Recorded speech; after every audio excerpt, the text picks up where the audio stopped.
Welcome to today's podcast, and we have actually two special guests who I met in the Owners Club, which is Tracey and Roni. And they are originally from Jamaica. They live in Atlanta. And actually, something that is very interesting to me, and I think that's one of the main reasons why we're doing this podcast, is that Tracey owns a hotel in Jamaica, and Roni owns co-living, and that's very interesting because these are two totally different strategies in the real estate industry. And today we'll dive into a bold, fascinating journey in the hospitality industry and the co-living space. So stay tuned until the very end.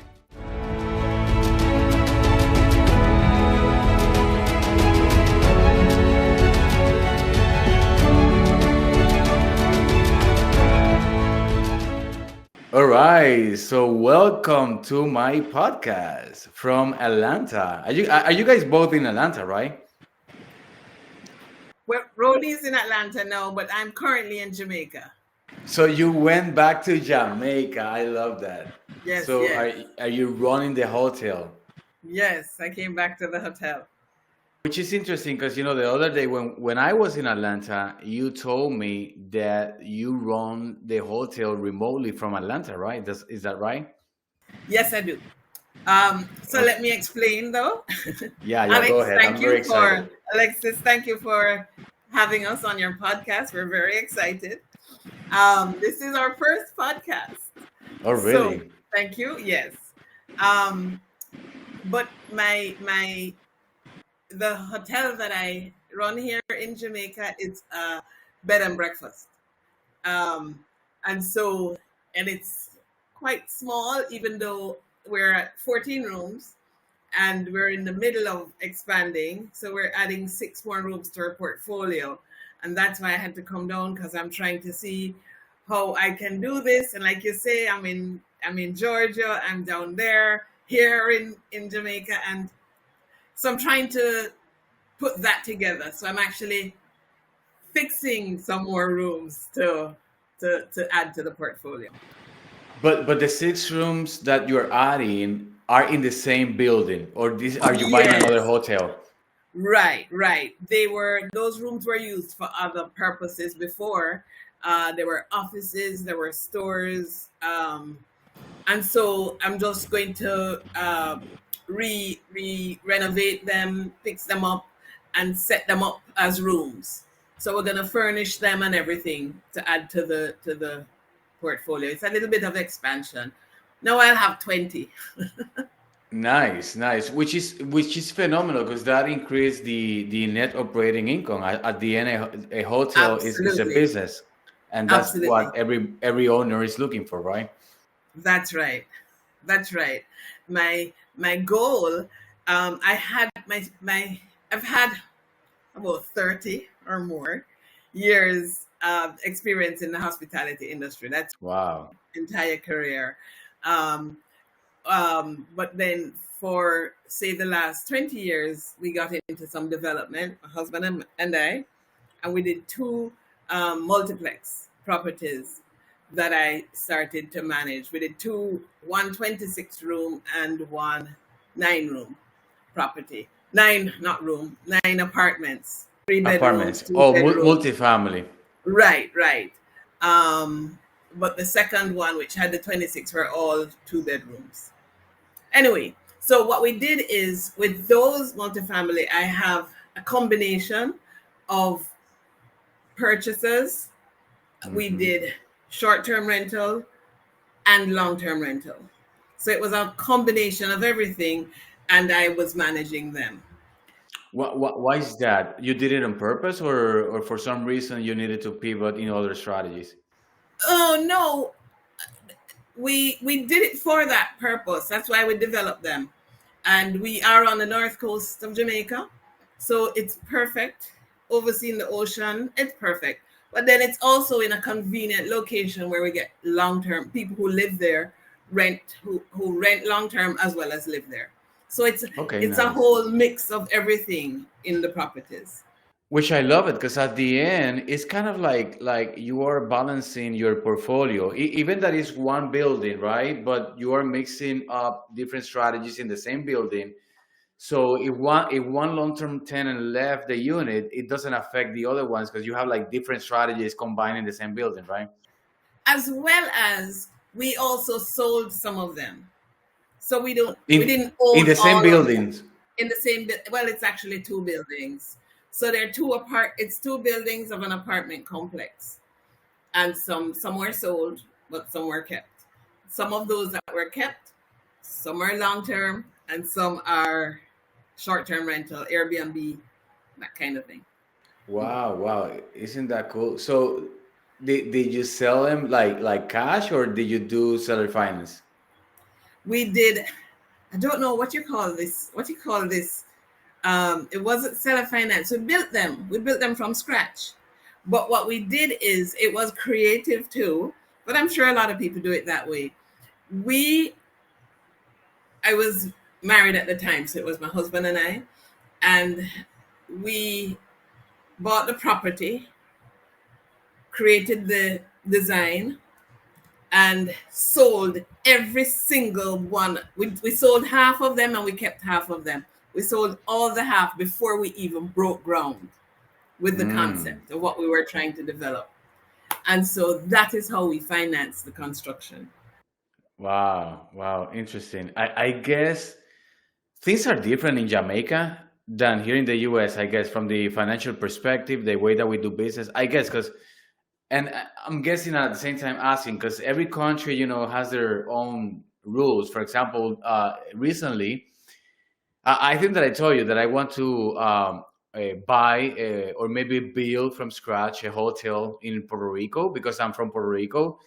But for some reason, and to be honest, I'm very attached emotionally with Colombia, and the reason why I'm not gonna tell the whole story, but I have a group of people, employees that work for my tech company, and they have been doing a phenomenal job. Anyway, I'm attached emotionally with Colombia to the point that the other day I was studying the hospitality industry in Colombia and made me excited to add it into my Mount Everest, which is the goals that we've been drafting recently. And I'm not sure when I'm gonna do that and if I'm gonna do it. But the point is that when I was studying it, I noticed that it's a totally different world. For example, banks only they lend 70% loan to value. The interest rate is like 18-20%. So each country has their own characteristics. So having said that, how's the things how is the bank industry in Jamaica, or the way that we finance properties in Jamaica? Very difficult. Very difficult. Very difficult. Yeah, but I mean, they're difficult to deal with on a normal circumstance. But because we didn't really rely on the bank too much, especially for the first unit that we did, we totally financed it from other people's money, other Hmm. people's investment. The first complex, and that was You mean the like private investors, like you and yeah, I? yeah, yeah, yeah, private investors. And these Um, are people that are in your circle, or people that you start needed to pitch them in order to raise well, capital. okay, let's see now. Real estate agents brought some. Some of them were friends. My ex-husband is originally from Canada, so some of them were people that lived in Canada, usually Jamaicans that wanted a piece of Jamaica, um, and some friends, and yeah, and then of course we kept some of those too, so we still have some of them here as well. But most of that, in fact, all of that was financed from investments. Wow, not the Zero bank. from our pockets. Wow, cool, cool, That cool. was So the you first raise one, capital. which was right, which was only eight to, well, call it nine, but eight units. The second one now, which is the 26 units, that one now we needed financial help, but we were able to show that we had investments in place Mm-hmm. and where we were planning to go, but we had to show all of that to get assistance from the banks. And so we had a And combination for that one because that was a much bigger project. the bank, so I'm guessing because of the what you're mentioning is that banks require that you have experience in the industry and probably you have assets already, right? Oh yeah, and not only that, they use the product as their collateral as well. Do you know what I mean? I mean, it was Yeah. all based on the project that we were building. So they made things complicated more than here, because here it's very simple in the U.S. You just need a good credit score and sometimes you need experience, but not all the time. The other day, that I got approved.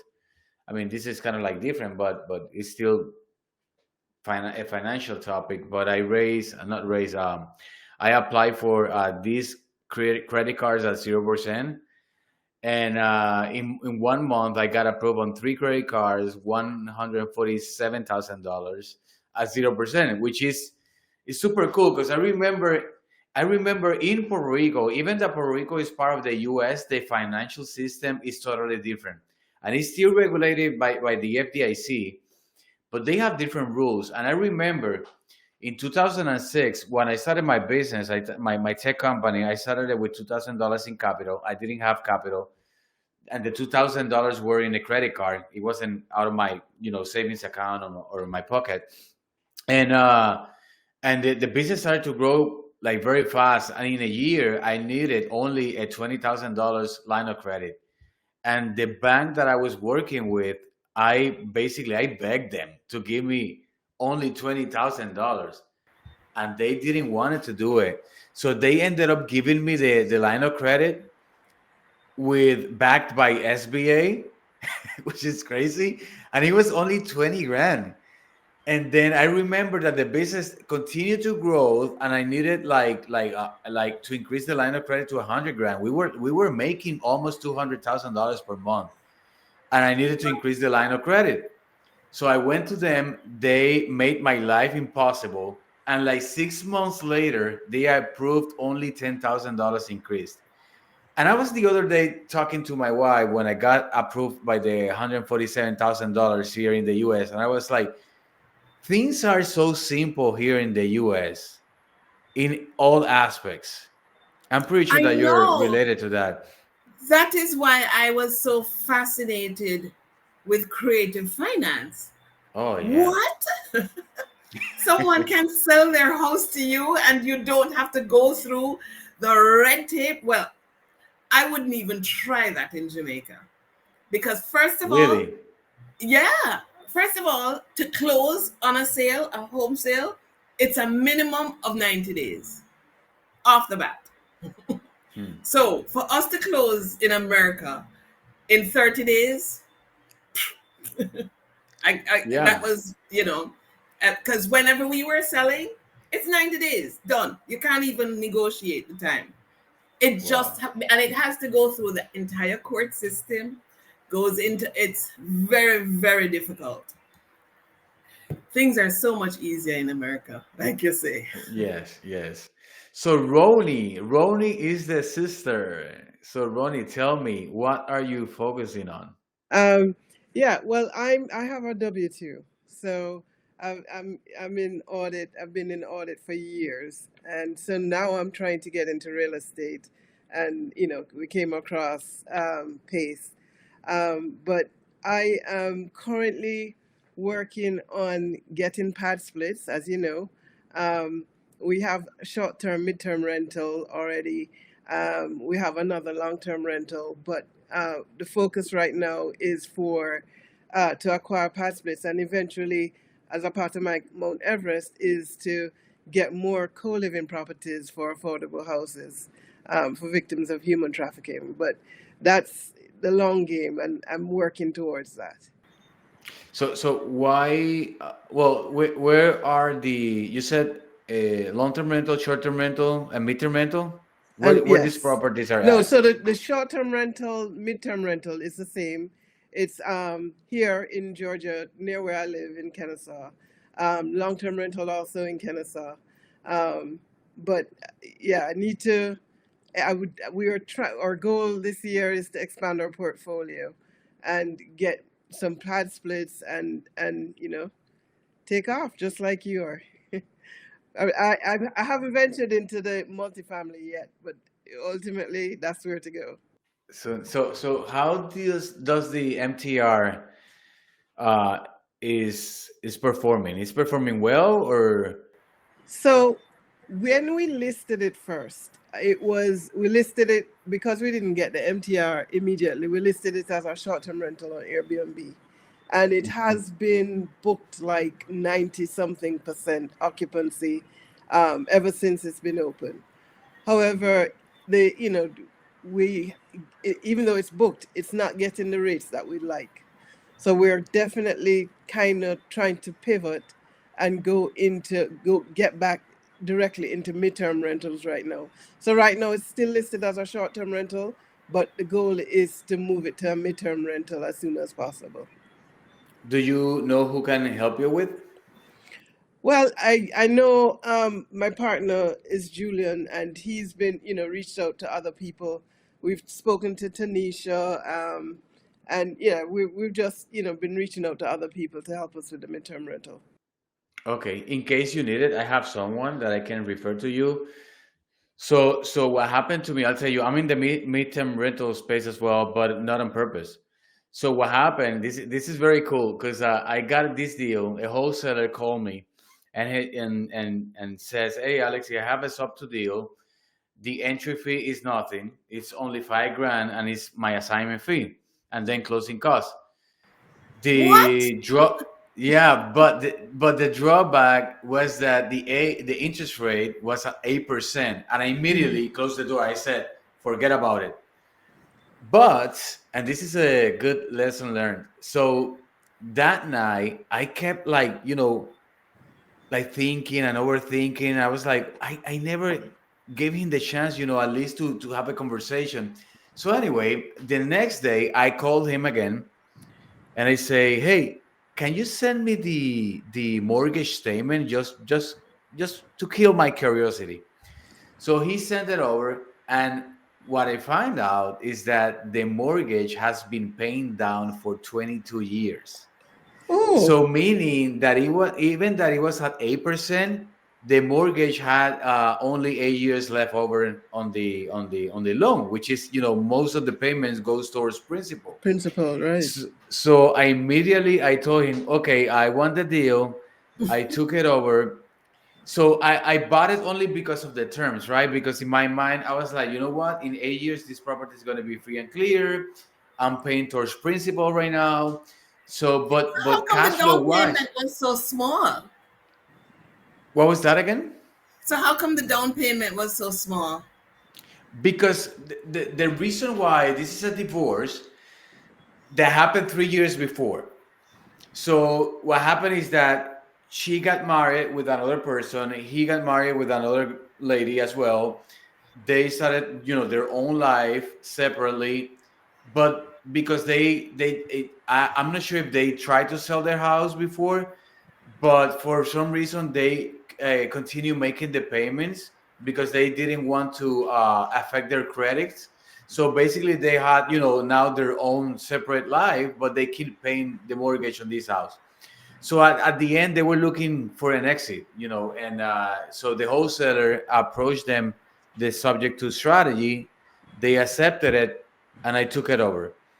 So cash flow wise though, the mortgage is 1100, and when I called my property manager, they said we cannot rent it for more than 1100, maybe 1200.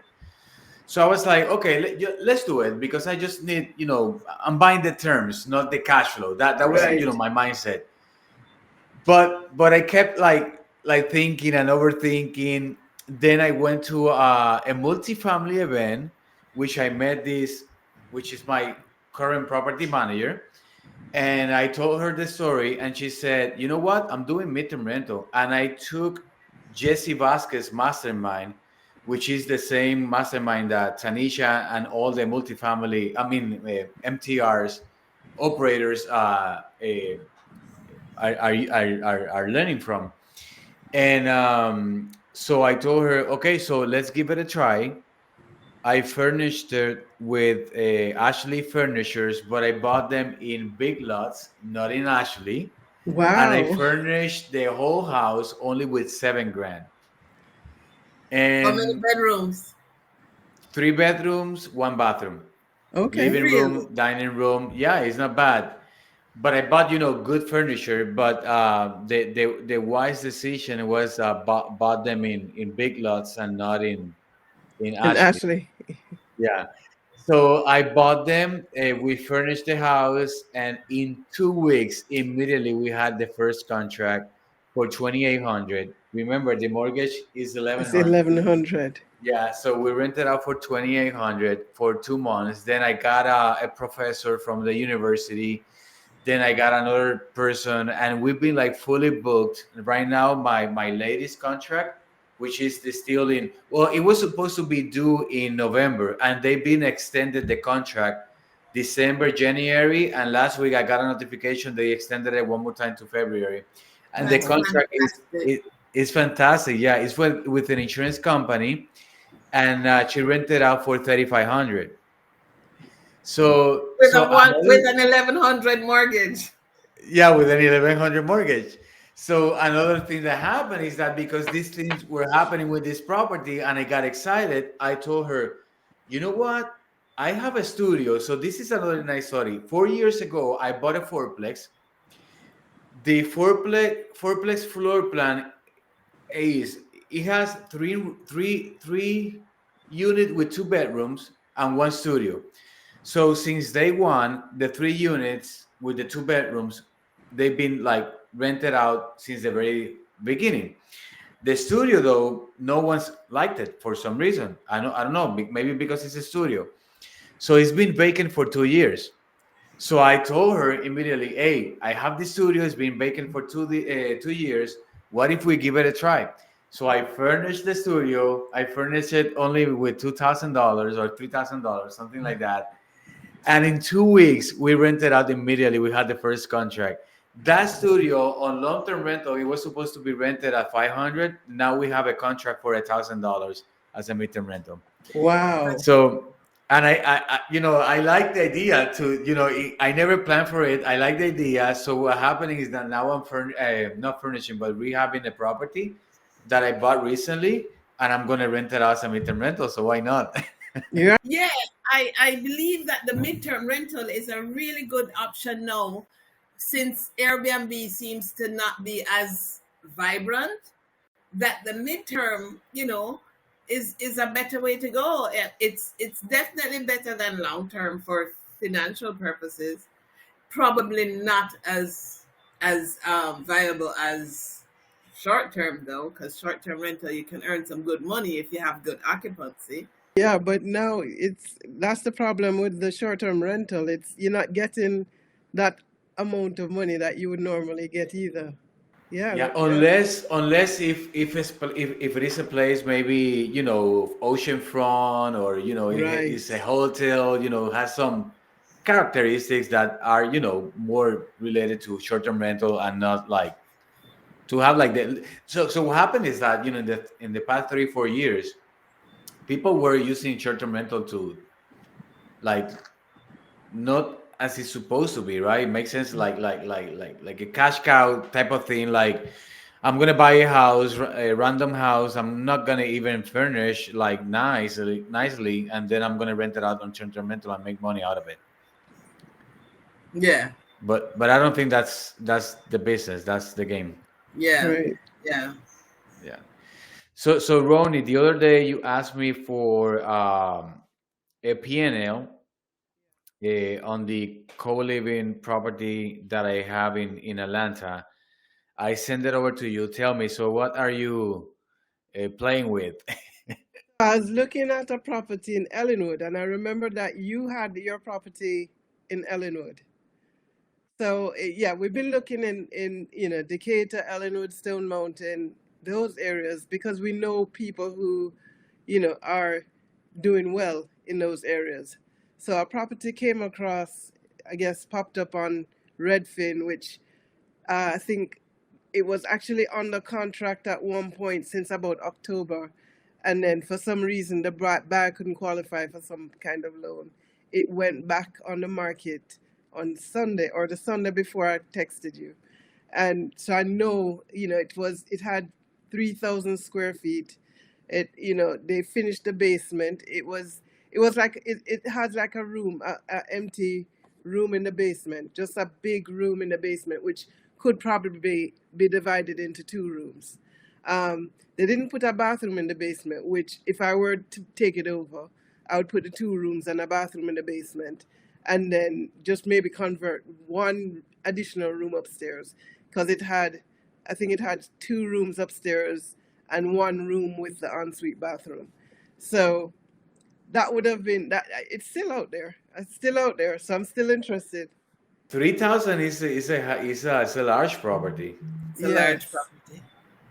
Yes. So We, what's the price on this one? it's 330. It was like low 320. 200s. Low 230 200. something.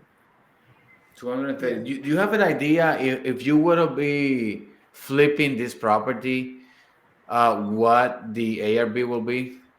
Well, the thing about it is flipping it looks like it was recently renovated. Okay. So I didn't even look at the ARV. I mean, I should. Did we do comps on it, Tracy? Do We, you remember? no, Actually, we yes, didn't. we We, did. we we we wanted to go and look at it actually, because You know what I'm last asking because the strategy that I'm applying now is the burst strategy. Because if I'm buying distress and I'm doing a full rehab, let's say I'm shooting random numbers here, but let's say that we buy the property for I don't know 180, and then you know that if you come up with a fix and flip loan, the lender will give you 90%, right, out of on a fix and flip loan, right? So you'll need only Right. $18,000, and then the closing cost you'll be closing maybe with $25,000, something like that. And then the lender gives you the The construction, right? renovation. The renovation, yeah, Yeah. 100%. Mm-hmm. So that's exactly what I'm doing. So basically, I'm coming up only with 10% out of the purchase price, but I need to make sure that the property has enough spread so Right. I can refi at the end, and with the money that I got left over, I can furnish the house and build the drywalls that I need to convert it into a PadSplit. Right. My realtor did run the comps for me, and I think, let's see, the prices were 348. Yeah, I mean, it could, I'll look back at it 348. again.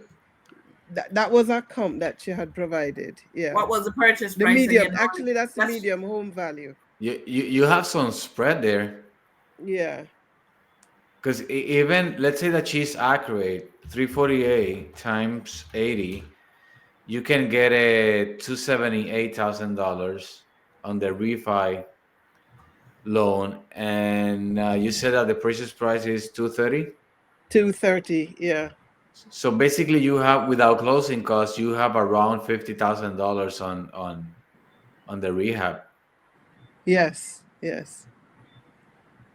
So if you yeah, can and make it with that it amount or looked good. less, so based on the way that you're describing the property, I don't think that you will rehab it with 50 grand. You will spend that amount. No, I No, think you would put, because I've wanted to add two additional, and that's my problem. I think when I did the profit for the PadSplit, when I plugged in all the stuff, it would cash flow at 30,000, I think. No, sorry, 2,000, sorry, 2,000. But I had put in like about 40, 50,000 for the renovation, because I want to add 2 rooms to the bottom and a bathroom. How many rooms total? Of 7 rooms, Trace? Seven. Yeah. Seven. Nice, nice. And the numbers that I sent you out helped you? Yeah, because that's the thing. We don't. I live up in Kennesaw, so I don't know. What is electricity down in Decatur or gas. Trash water, those kind of things. So I was able to use what you provided me and plug it in, and yeah, it looked like it would cash flow very well. You know, my electricity bill increased twice this month though, in January. But That I look check. when I saw that, it looked like it was a bit high. It was like 300, and I think maybe it's because of the heat. So I emailed my property manager, and she said I'm gonna send an inspector, making sure that everything is in place. But it's very normal in this season, especially with the snowstorm that you guys had a couple of days ago or weeks ago, right? Yes, we'd had it this week, last weekend. Yeah, Last weekend, yeah, which is not normal, right, in Atlanta. not normal. No, no. At It was a all. little cold. It's been cold maybe a few weekends. So yeah, that would explain it. Because my gas bill, like under normal circumstances, like during the summer, is like 60 something.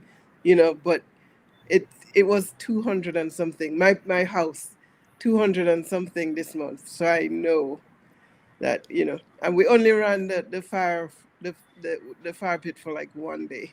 So Yeah, yeah. So mine January mine came for 500, which the average is 250, 280, 230. So it came double. Double. Yeah, yeah, Yeah. double. wow, Yeah, yeah. yeah, But I'm still cash flowing. It's been I would say my worst months as far as I remember, and I still net $800. yeah. It didn't look bad. It was good. Yeah. You Yeah, have that yeah. on a pad split, Alexis? Yes, my property has 10 rooms, but right now, so far, I had only a unit rented. So with a unit rented and with my utilities increasing, because of the season, I'm still netting 800. So that's what I love about this business model. Imagine like 100% occupancy Yeah. rate in a normal season during the summer or during spring break. That my property cash flow easily in 2,000 2,500 net, and it's Really? a Yes. single family home that I bought for $245,000 only. And you turned it into a 10-bedroom house? Well, the property already had the 10 rooms. I bought it from another operator that he was mismanaging the property. And I bought it. I stabilized the property. Like it took me maybe 2 3 months to stabilize the property. And since then, I've been like cash flowing, super super pleased, super excited about it, and ready to continue to the next one. That's Yeah. fantastic. Yeah. So what happened? Why are you not renting out those two additional rooms? So I inherit one tenant that he was supposed to. He's been living in the property for 2 years without paying the rent. So again, the seller, he was mismanaging the property. So, and when I took over the property, my property manager immediately, the new one that I put in place, immediately noticed that this tenant has been living in the property for 2 years. He owes his balance was like $12,000, and they never started an eviction process. So we started the eviction process, and it took us maybe 2 months, 3 months. So that's one of the reasons. The other one is because I had one tenant that left in December. So basically, that's the only reason why we have now the two vacant units. Okay. And you're on the PadSplit platform, right? Or you're just Oh doing yeah, co-living? Oh, you oh are. yeah, Okay. yeah. I don't have the time to advertise to do the things Yeah. that Pat Place does. It's convenient. It's Hmm. It convenient. may It's cost a like, little more, but it's convenient. yeah, but at the end, I'm buying my time back. Yes, That's the way exactly. that I see it. It's like, imagine. Well, you are in the hospitality industry, so imagine doing the Booking.com, the Airbnb, all the platform that you use by yourself. It's impossible. I It's mean, it's not impossible. impossible, but you know what I mean. It Yeah. doesn't Yeah, make sense. yeah. You have to scale with these automated services that are out there to help you to do it, or else you're going to be managing this. Like you say, you need to buy back your time. Yeah, yeah, definitely, definitely. And I don't mind to do it. And right now, the perfect combination is PadSplit and then the property management company, because between the two of them working on the property, I feel that I'm literally 100% hands off. So I'm not working anything. I'm just running my profit and loss statement every month. That's the only thing that I do. Increasing your net worth every Yes, month. yes. Every Because month, yeah, because we're paying the principal down and then the property is going to increase in value over time. Mhm. Yeah. yes, and Did you you sell that buy house that we looked at in where was that again? Indicator. the Indicator, yes. Did you see the latest pictures? No, the No, listing? no, I haven't seen.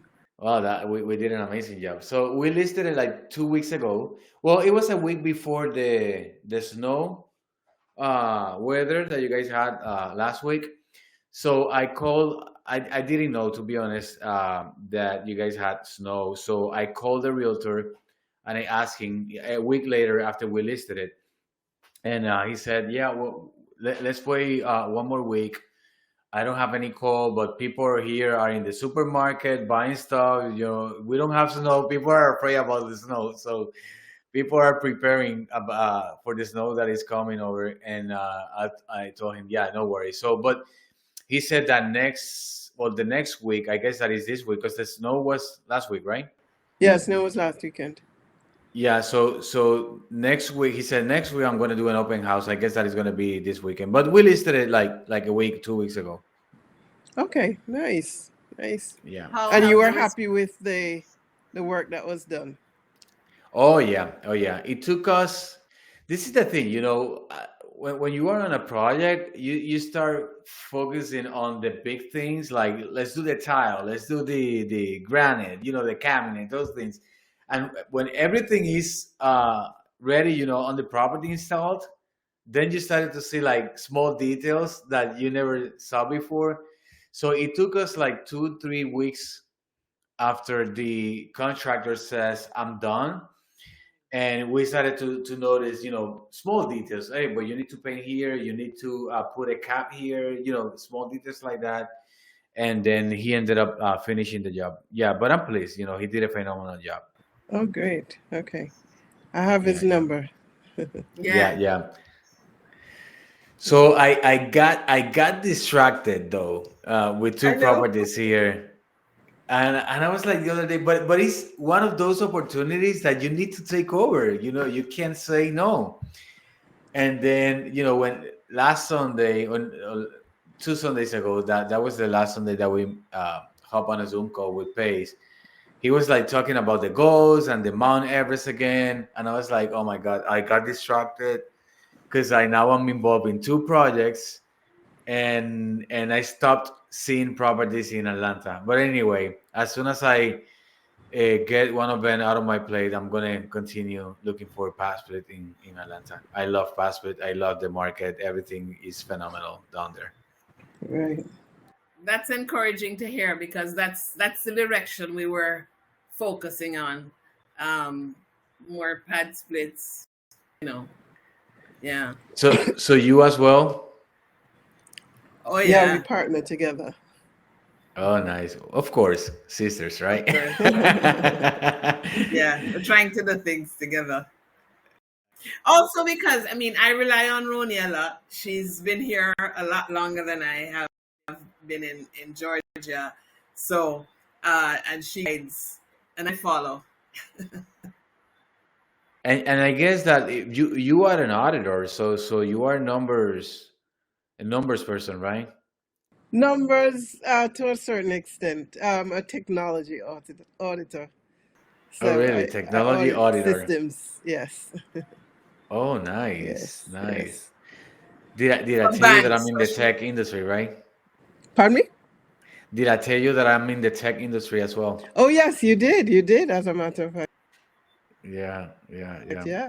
Like security in the systems and those kind of things. Yeah.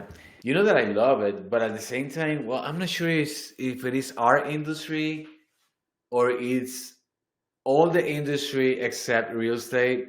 But I feel sometimes I feel overwhelmed. My business takes me so much time that sometimes I don't have the time to to do the things that we want to do in real estate.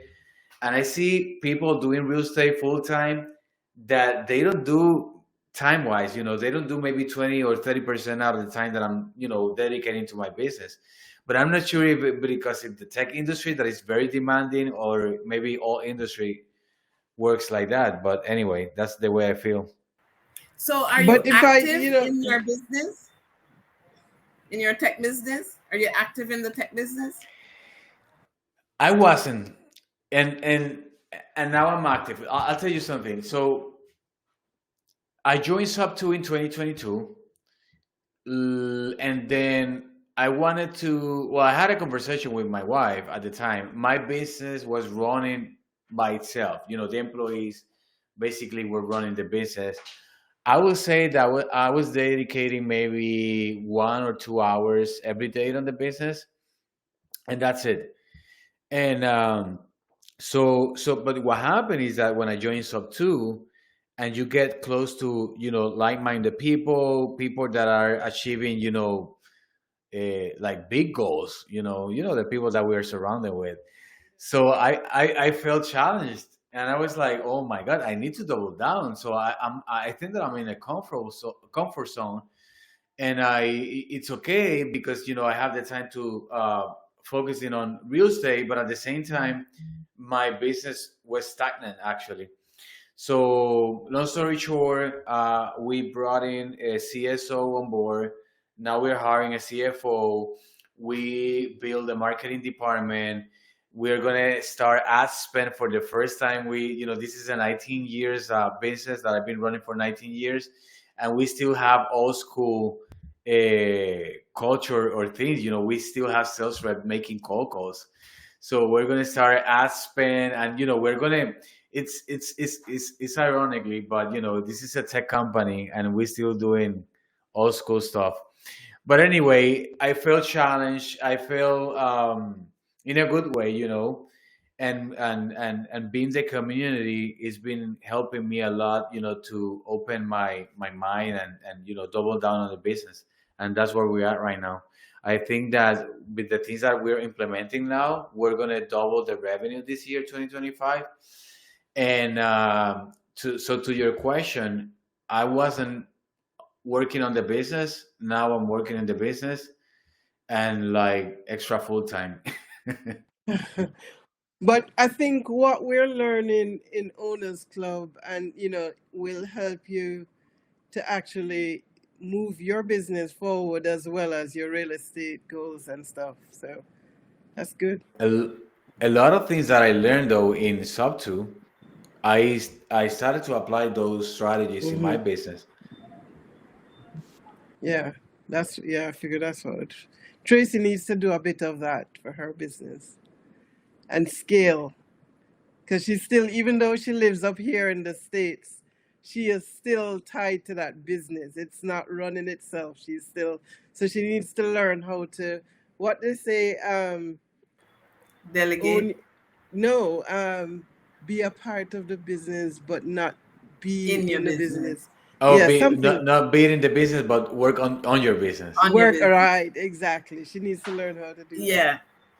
Well, I think once I finish with this edition, I know I'm going to have to put certain more things in place to be able to have it run, more efficiently. Because I know I need. You see, like I've heard you say you've hired a CFO, and I need to actually bring on staff. I've heard Pace talk about that too. Remember that mentor that he had saying that I'm not gonna hire you anymore unless you bring on somebody. Yeah, I'm at that. So you know that I'm not sure if this is something that happened to you, but it happened to me in the past that you're accustomed to the business make some sort of revenue, right? So then in my mind, I was like, okay, but if I hire someone, my revenue goes down because I don't have the budget. So I learned, I think that it was a year ago from Cody Sanchez, that she was explaining that's very normal, but it's something that you still need to do on your business. So she was explaining, with graphics. She said when you start making money, your revenue start increasing, but at some point you hit a ceiling, right? So that's the point that you need to hire someone that is key, and you need to identify, what's the key person. It could be in sales, it could be HR, it could be accountant, it depending, the stage that your business is in. So you hit a ceiling. Now you need to hire that person, but your mindset is that, but I don't have the budget. Or maybe I have the budget, but I won't have enough money left over, and I'm comfortable, with the money that I'm making right now. And she said, but you need to still do it. So you hire the person, and your revenue goes down, your net income, right? Because the revenue can still, goes up, but your net income goes down because now you have another person that costs you a lot of money, but that person is going to implement a lot of knowledge in the business, a lot of things, new things in the business, that eventually the business is going to go up again. So what happened is going to increase, and then you're going to hit another ceiling. But now you know that you need to hire someone else, a key person in the business. You know that the revenue is going to go down again, but it's part of the business. So now you hire this second person, the revenue goes down, but that person is going to apply more knowledge to the business, more experience, and so on, and your business still growing. And she said it's normal. So it's a pattern that you need to recognize, that it's going to increase and it's going to go down, and going to increase, it's going to go down, and going to increase. But if you draw let's say a full line, it's a diagonal line from bottom to top, is going up all the time. Yeah. But the key though is to hire right. Exactly. Yeah, that's important. That's really important. Yeah. And that I think is where I would be I am nervous to do too, because I could hire the wrong person and it doesn't increase the revenue. It doesn't. Yeah. So I didn't know about the concept fractional, and when Pace brought that concept, with the a fractional CFO, I was like, wait a second. If a fractional CFO exists, a fractional CSO might exist, marketing might exist, and all the important or key positions in the business might exist.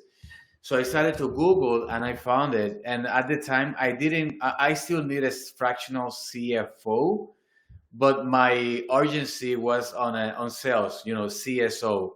So I ended up hiring this person, and he's on the business 2 hours per week, but only with those 2 hours, we have done so many changes. No way, really?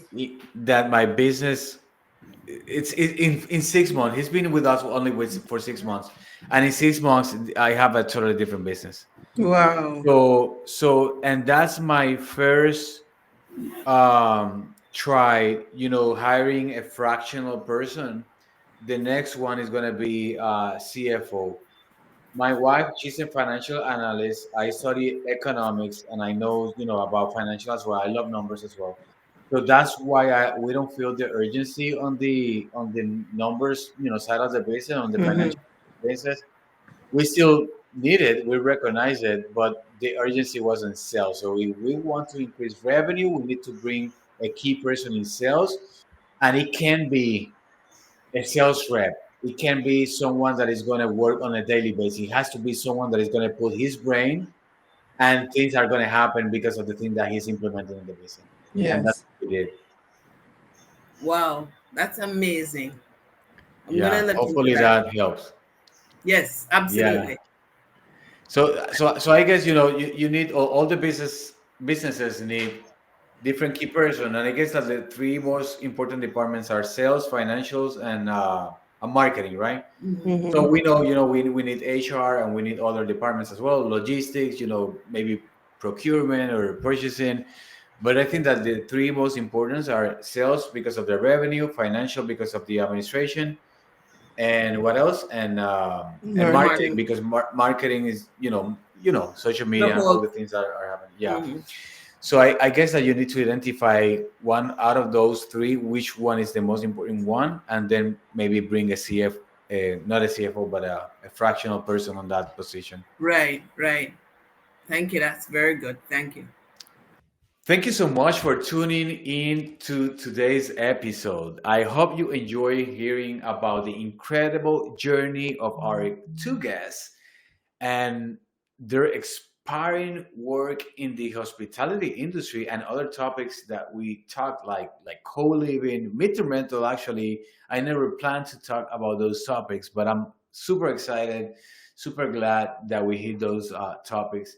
And if you found value in this conversation, don't forget to subscribe, leave a review, and share with someone who might enjoy it too. Until next time, keep dreaming big and working towards your goal. See you soon.